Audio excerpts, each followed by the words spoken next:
continue with our focus on that story now. The Directorate for Priority Crime Investigation, also known as the Hawks, has swooped in on those 8 suspects linked to the looting and the collapse of VBS Mutual Bank.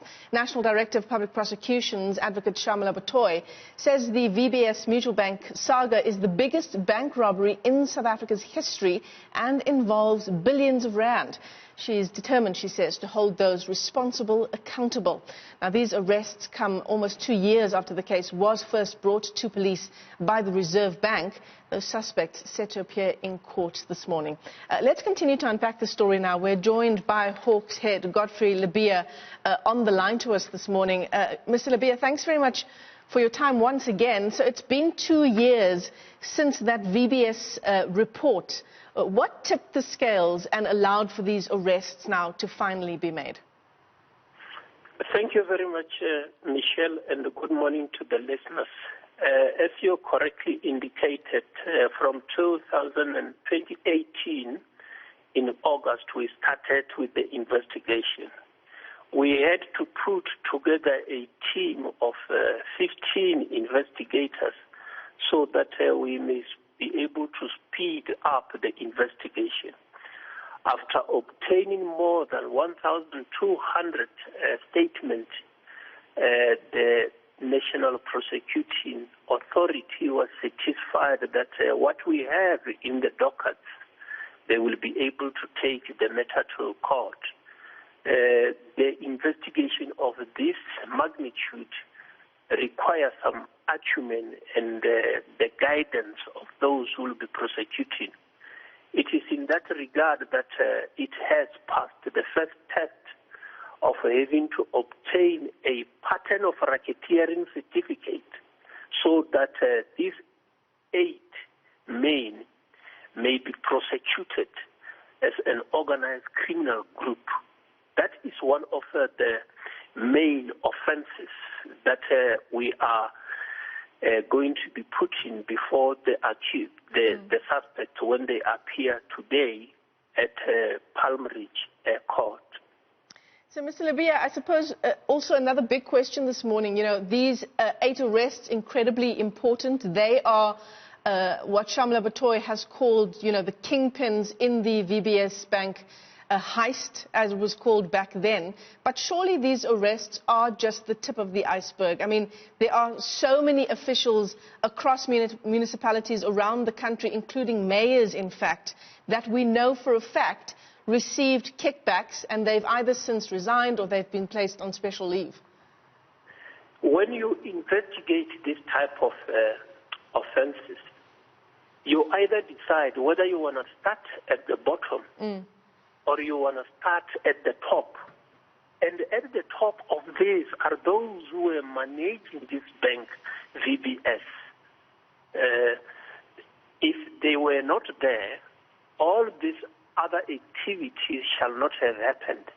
So we have started there at the top, and then the rest will be following. You're talking of the municipalities. There are 20 municipalities that have invested their monies in this. Did you say 15? Did you say 15 municipalities, Mr. Lebeya? 20 municipalities right. that have invested the money in the VBS.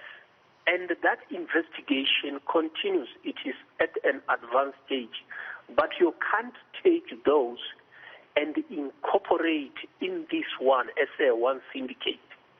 So you first deal with the syndicate separately because they will be facing 47 counts.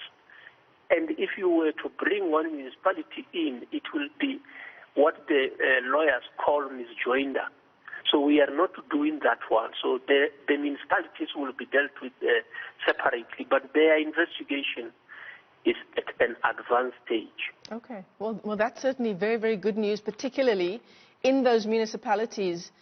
We're talking hundreds of millions of rand invested with VBS Mutual Bank at the risk of collapsing already decaying service delivery infrastructure in those municipalities, not able to deliver water, not able to deliver basic infrastructure. And then I suppose the other question is, in terms of recouping that money, how far are we with that and getting that money back to those municipalities? When we were making our statement, we indicated that out of the monies that were deposited into VBS, certain amount has already been paid back, returned to the municipalities, but there is a certain amount that has not been returned to the municipality. This type of investigation have got 3 channels. So we are dealing with the criminal investigation. What we have put before, what we are going to place on the roll today is the criminal element of it. You have got another element, which is the asset forfeiture. That is dealing with the proceeds of crime in terms of the Prevention of Organized Crime Act. So it is slightly different to the Criminal Procedure Act, where during our raid yesterday, we were looking for first-generation exhibits that will be tabled at court. Now, the next one will be the assets that deals with those that shall benefited, whatever they shall have bought with the money that has been acquired. And the third part is the liquidation process. The VBS is undergoing liquidation process. You know, in the winding up of a company, there are assets that will be managed by the liquidator for the purpose of distribution to those who shall have contributed in that particular company. So you see that the assets, some of the assets will be dealt with in terms of the liquidation process. Some of the assets will be dealt with in terms of asset forfeiture. And then we are dealing with the assets that are called the exhibits, the first generation exhibits. So the first steps, these 8 arrests, the first steps in what sounds like a really long road ahead, but certainly a very encouraging first step. Thanks very much for that update. That's the head of the Hawks, Godfrey Lebeya, joining us there on the line. In fact, let's stay with the big story around